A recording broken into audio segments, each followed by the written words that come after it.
Welcome to our deep dive today. We're going to be talking about the early days of the Jesus movement. Sounds good. Yeah. So we're going to look at how this small group of people took this story of Jesus and spread it throughout the Roman Empire and ended up creating what we know as Christianity. Right. Yeah. And we have a bunch of different sources. We have historical accounts, we have scholarly interpretations, and our mission today is to understand the role of two key figures, Peter and Paul. Absolutely. So are you ready to kind of navigate the twists and turns of their journey?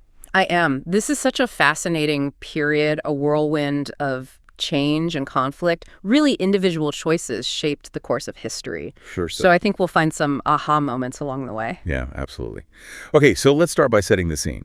We're talking about the Roman Empire at the time of Jesus. And, you know, this wasn't just some small kingdom. Right. This was vast. It stretched from Spain to Turkey, Brittany to Egypt. It was a melting pot of cultures, all held together by Roman law and, crucially, the Roman gods. Right. And that's really key here, the intertwining of Roman power and religion. Because while each region had its own local deities and practices, everyone was expected to also acknowledge the Roman gods and the emperor as a divine figure. Wow. So this created immense pressure to conform, especially for those who followed different beliefs. Yeah, it wasn't simply about personal faith. It was a matter of loyalty to the empire itself. Exactly. So how did this impact the early followers of Jesus? Yeah. Were they seen as just another religious group, or was there something more, inherently challenging about their beliefs? Well, their belief in one God and one God alone was a direct challenge to the Roman pantheon. Right. And refusing to acknowledge the emperor's divinity, well, that could be construed as treason. Wow. And then add to that their claims about Jesus being the true king. You can see how the Jesus movement would be viewed with suspicion. Yeah. Even a potential threat to Roman authority. Absolutely. Okay, so this brings us to our first key player, Simon Peter. He was a Galilean fisherman, described in the sources as bold, even brash, but also capable of profound moments of doubt. What must it have been like for him after Jesus' crucifixion? Yeah. This wasn't just the loss of a leader. It was the shattering of the entire worldview. Absolutely. Imagine the fear and confusion. They believed Jesus was the Messiah. They believed he was destined to usher in God's kingdom. Right. And then he's brutally executed by the very power they believed he was meant to overthrow. Right. So some scholars even suggest that the disciples scattered, fearing for their own lives. Wow. It's likely Peter returned to the familiar shores of Galilee, grappling with grief and uncertainty about the future. Yeah. But then something extraordinary happens. Yes. The sources describe visions of the risen Jesus, and particularly along those Galilean shores where Peter had retreated. And this wasn't just a spiritual experience. This was a historical turning point, right? It seems to reignite a spark of hope. Yes. Not just for Peter, but for the other scattered followers. Exactly. The resurrection, it convinced them that Jesus wasn't another failed Messiah. God was working through him in a way they hadn't grasped before. Right. And this event, it breathed new life and purpose into the movement. They felt an urgency to prepare for God's kingdom. Right. They had to spread the message that Jesus was alive. Yeah, so they head to Jerusalem, the heart of Jewish life and Roman power. It seems almost counterintuitive, right? Like walking right into the lion's den. What was Peter's strategy here? It was bold, no doubt. Yeah. Jerusalem was a pressure cooker of religious and political tension. Pontius Pilate, the Roman governor, was known for his harsh rule. And to proclaim Jesus as Messiah in this context, it was a direct challenge to Roman authority, especially with their radical practices, like communal living and shared goods. Yeah, these practices, though rooted in their Jewish faith, must have seemed incredibly subversive to Roman eyes. Right. Did this early community actively seek confrontation, or were they simply living out their beliefs, regardless of the consequences? Well, their way of life was inherently countercultural, sharing possessions, prioritizing communal needs over individual gain. Yeah. It challenged the Roman social order. Right. So while they may not have actively sought confrontation, their very existence was a form of resistance. Oh, okay. And this tension escalated even further when Stephen, one of their members, was accused of blasphemy and stoned to death. All right. And this is where Saul, a zealous Jew dedicated to upholding Jewish law, enters the picture. He saw this movement as a threat and actively persecuted its followers. Was this a reaction to their theological differences, or was there a political dimension to his persecution as well? Well, Saul was a complex figure. He viewed the Jesus movement as a heretical sect within Judaism, Right. a threat to their religious traditions. However, given the Roman context, his persecution also served the interests of the empire. By silencing those who proclaimed Jesus as king, he was, in a sense, upholding Roman authority. So this persecution, it forced the Jesus followers underground, scattered them, and tested their resilience. It also seems to have pushed Peter to leave Jerusalem for a time, especially after the execution of James, the brother of Jesus, by King Herod Agrippa. It's striking how much adversity this movement faced in its early years. They lost their leader, faced persecution from both Roman and Jewish authorities. They were forced to operate in the shadows, yet their message continued to spread. Right. And then, in a dramatic twist, the persecutor himself, Saul, has a profound conversion experience on the road to Damascus. This is where the story takes a fascinating turn. Saul's conversion from a persecutor to a follower, it's truly one of the most remarkable events in early Christianity. He changes his name to Paul, signifying a new identity and purpose. And his background, unlike Peter's, adds another layer of complexity to the story. Indeed, Paul, a Roman citizen, was educated, well-versed in both Jewish and Greek thought. This gave him a unique perspective, right, and equipped him to engage with a wider audience, particularly the Gentiles. And this is where we see a potential point of divergence between Peter and Paul's visions. While Peter focused primarily on the Jewish community, Paul felt called to bring the message of Jesus to the non-Jewish world. So Paul heads to Antioch, a bustling city in what is now Turkey. He starts preaching in the synagogues, attracting both Jews and Gentiles who are drawn to Jewish teachings. But then, he takes things a step further by proclaiming that Gentiles could follow Jesus without converting to Judaism. And this was revolutionary, even radical for the time. The early Jesus followers were Jewish, right? They saw themselves as part of a renewal movement within Judaism. Paul, however, was proposing something entirely different, a new community that transcended traditional boundaries of ethnicity and religion. Some scholars argue that Paul's upbringing as a Jew in a Gentile city like Tarsus may have influenced his more inclusive perspective. He was exposed to diverse cultures and ideas from a young age, perhaps making him more receptive to breaking down barriers. That's an interesting point. Paul's background likely played a role in shaping his worldview. But his conviction that God's salvation was available to all, Jew and Gentile alike, was ultimately rooted in his understanding of Jesus' message and his own revelatory experience. This brings us back to the tension between Paul's vision and the views held by James and the Jerusalem leaders. Right. They send emissaries to Antioch, concerned about Paul's approach. And the issue of circumcision becomes a flashpoint for this conflict. For centuries, circumcision had been the sign of the covenant between God and the Jewish people.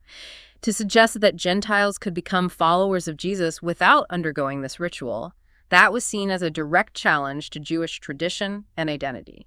It seems almost impossible to overstate the importance of circumcision in this context. It wasn't simply a religious practice.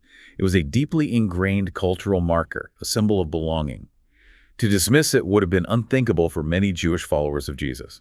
Exactly. So you have these two contrasting perspectives, Paul emphasizing faith in Jesus as the primary path to salvation, and the Jerusalem leaders upholding the importance of adhering to Jewish law, including circumcision, as a sign of covenant faithfulness. This tension comes to a head when Peter visits Antioch and initially embraces Paul's inclusive approach. He eats with Gentiles, breaking kosher laws, demonstrating a willingness to bridge the cultural divide. However, when emissaries from James arrive, Peter, fearing their judgment, reverts to his old ways. Paul publicly rebukes him for this perceived hypocrisy. This incident highlights the immense pressure Peter faced. He was trying to navigate these two competing visions, the traditional Jewish perspective and Paul's more radical approach. His actions, though perhaps wavering, reveal the complexities of the situation, the very human struggle to reconcile deeply held beliefs with new understandings. It's also important to remember the backdrop against which all of this is unfolding.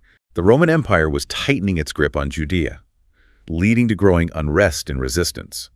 We know about incidents like Caligula's attempt to install his statue in the Jerusalem temple, which enraged the Jewish population. Right. How did this escalating political tension impact the early Jesus movement, particularly the conflict between Paul and the Jerusalem leaders? The Roman presence added another layer of complexity to their internal conflicts. Any perceived challenge to Jewish tradition could be interpreted by Roman authorities as a sign of rebellion. The Jerusalem leaders, acutely aware of this, were likely even more cautious about Paul's radical ideas. His message of inclusivity, while revolutionary in its own right, could also be seen as undermining Jewish unity in the face of Roman oppression. So Paul, in his efforts to expand the movement and welcome Gentiles, might have inadvertently exacerbated tensions with the Roman authorities. His intentions may have been pure, but the potential consequences were significant. Precisely. And this is where Paul's collection for the poor in Jerusalem takes on a new dimension. It wasn't simply an act of charity, it was a strategic move, an attempt to bridge the divide between Jewish and Gentile believers and demonstrate unity within the movement.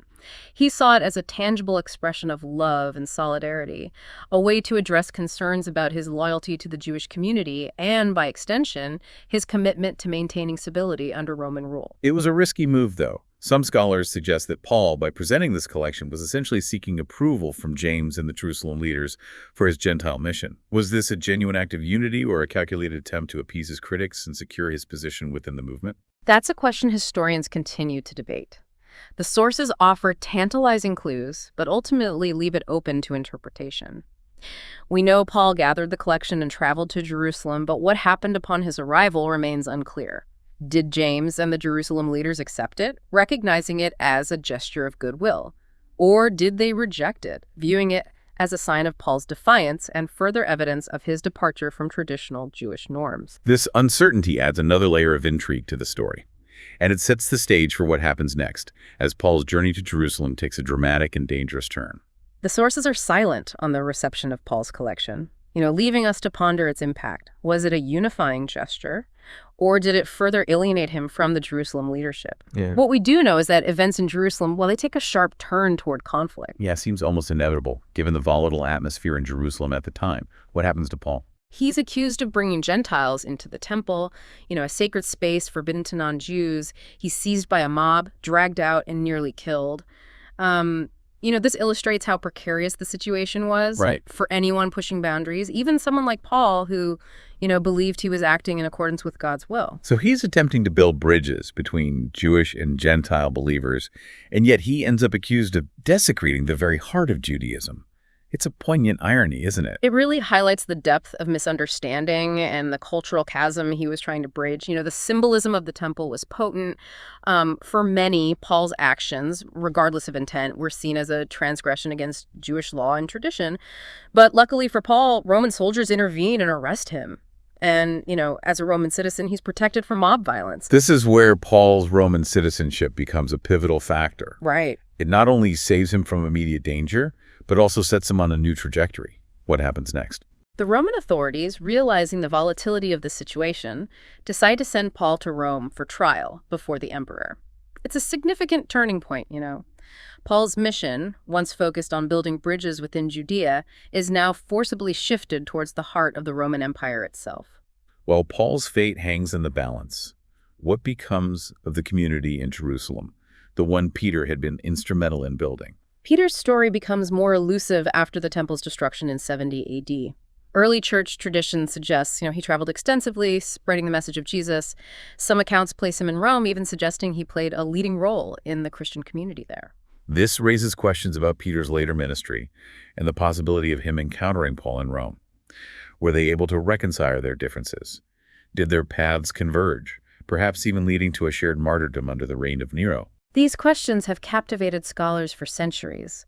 While we may never have definitive answers, exploring the various accounts and traditions surrounding Peter's later life reveals a man who, like Paul, dedicated himself to spreading the Jesus movement, despite facing persecution and challenges. It's fascinating to consider how these two figures, with their contrasting backgrounds and approaches, both contributed to the growth of early Christianity.